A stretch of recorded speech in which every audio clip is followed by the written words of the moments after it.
Coming up, renewed hope for flood buybacks for unit owners at Mihi Grove in Brassel after council moves to compulsory acquire those units from owners who have not registered for voluntary buybacks.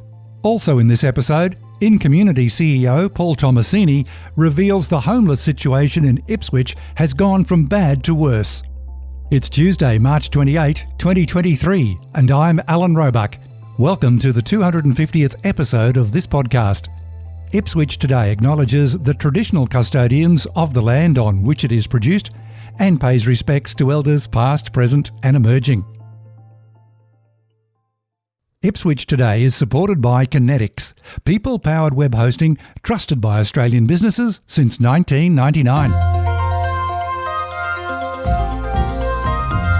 Earlier today, Ipswich City Council held a special meeting to consider options for council to compulsory purchase those units at Mihi Grove in Brassel where owners had not registered for the voluntary buyback under the state and federal government-funded Resilient Homes Fund.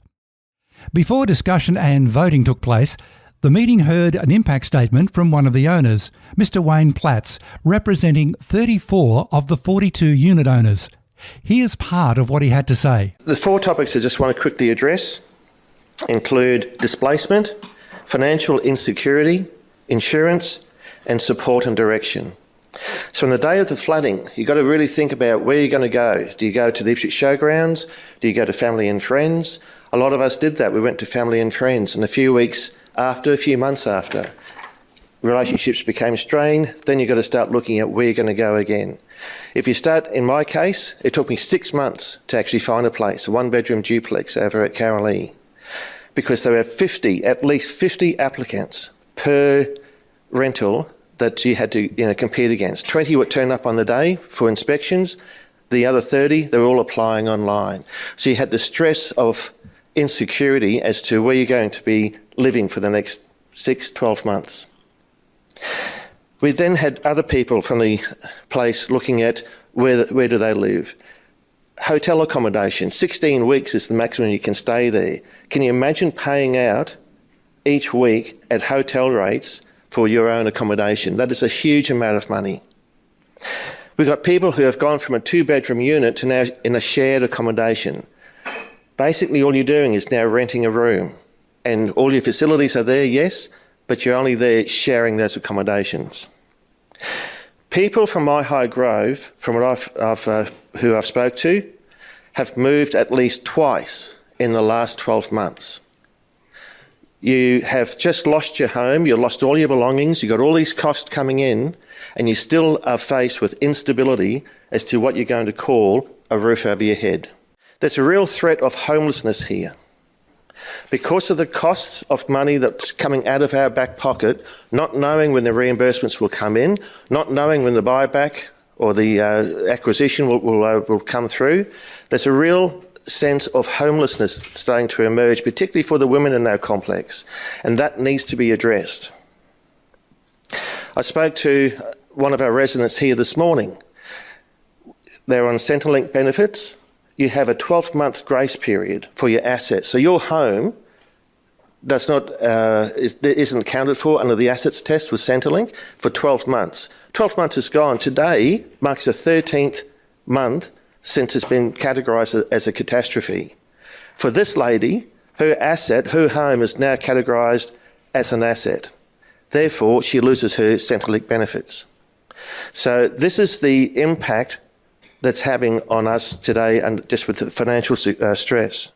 We then got in touch with the ABC, and it wasn't until we had Rebecca Livingston from the Mornings program do a show on us, and I know that 2 councillors here this morning attended there, plus our lovely mayor. It wasn't until that program that we actually started to make traction, and then the Premier or Deputy Premier announced joint funding for the compulsory acquisition.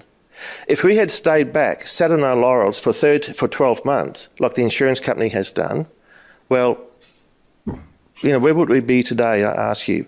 We probably wouldn't even be having this discussion today. After discussing the matter in an extended closed session, councillors proposed some minor changes to the recommendations, which did not fundamentally change the desired result, and that is to proceed with the compulsory acquisition of units from those owners who have not applied for voluntary buybacks.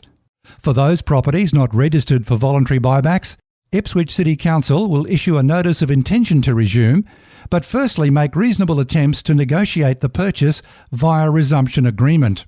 Where that fails, Council will proceed to attempt to compulsory acquire the land. You can watch the full meeting on demand at Ipswich City Council's YouTube channel.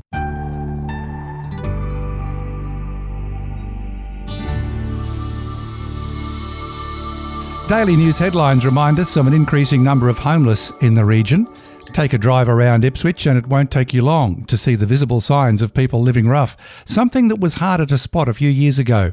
So just how bad is it? Paul Tomasini is CEO of In Community, which provides housing and homeless support in Ipswich. Thanks for speaking with Ipswich today, Paul. Thanks, Alan. When we last spoke, it was June last year, you told me there'd been a huge increase in demand for services since COVID. Now we've got rents going up, interest rates going up. How hard is it for people looking for a place to live in Ipswich right now? In the last 21 years, this is the hardest I've ever seen it. What are people saying to you? So we're finding, I guess, a number of things. One of those in particular is the increase in difficulty in getting into a rental property. Supply is significantly low, which means that for people who would previously have had a chance to get into a property, that's a lot harder now. A lot of properties have been sold that were previously rentals have been sold to people who are going to be living in those properties, which means they're no longer part of the rental pool. So there is a decrease in rental stock at a time when vacancy rates are really low. Where are the people coming from? Are they moving within Ipswich, coming from out of town? Look, I think we're seeing a little bit of everything and we don't get the full picture. So I guess we hear about interstate migration. We hear about people coming from other areas and, data does show that there are people coming from other areas into this region. We do have houses being built in the region as well, like with Springfield, Ripley and places like that.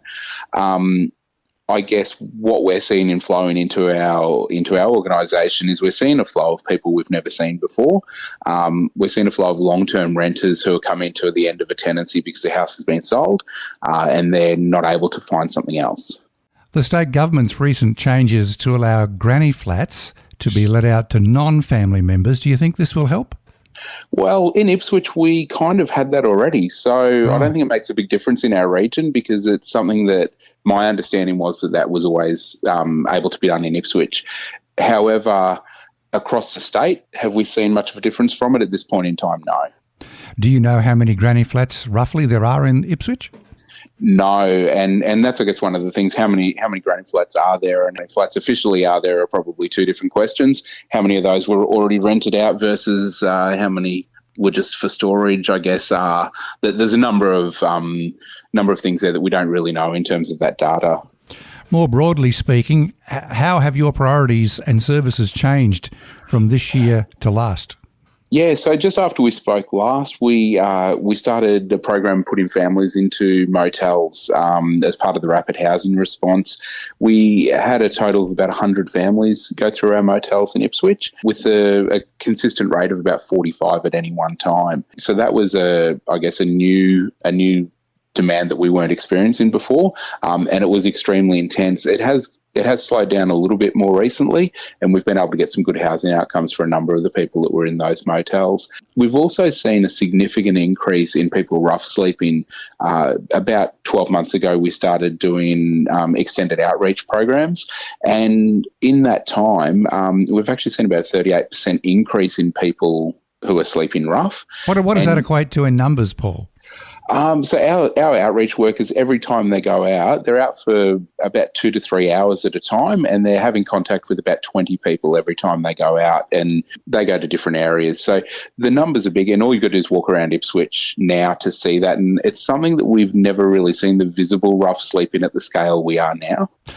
I mentioned that in my introduction, and I've personally witnessed where people have set up camp in unused building alcoves, anywhere that can be relatively dry in wet weather. So you're saying you're seeing and hearing about that too. Do you think it's peaked, or what do you think's happening in the next few months, especially as we head into winter? Yeah, look, I think we're far from the peak because there's no housing stock coming online quick enough to be able to meet the demand that's there. We've started a couple of new projects. One of those through our Bed Down brand is the breakfast club 3 days a week, and we're seeing up to 15 people come in every morning to have breakfast, get services and so forth. And we're in the really early stages of hopefully being able to make an announcement in the next couple of weeks about a night shelter for Ipswich. So we're working on that. We're working on the planning behind that at the moment. We'll hopefully be able to get that up and going fairly soon. Now, you're talking about the Bed Down project. Can you just briefly recap what Bed Down is and how has it been working in Ipswich? Yeah, so look, Bed Down started off a few years ago by repurposing spaces that weren't being used at night and creating a space for people to sleep. So that started off in car parks, but it's evolved a fair bit since then. And what we're actually looking at doing now is we're looking at underutilised spaces, particularly commercial spaces that aren't currently being used either at all or aren't currently being used at night, that we can actually utilise as a sleeping space for people. When we look at Bed Down's not a housing solution. Bed Down is a health and wellbeing response and a safety response for those who would otherwise be sleeping rough. Because we know that if you're sleeping rough, if you're out on the streets, you don't get a good night's sleep.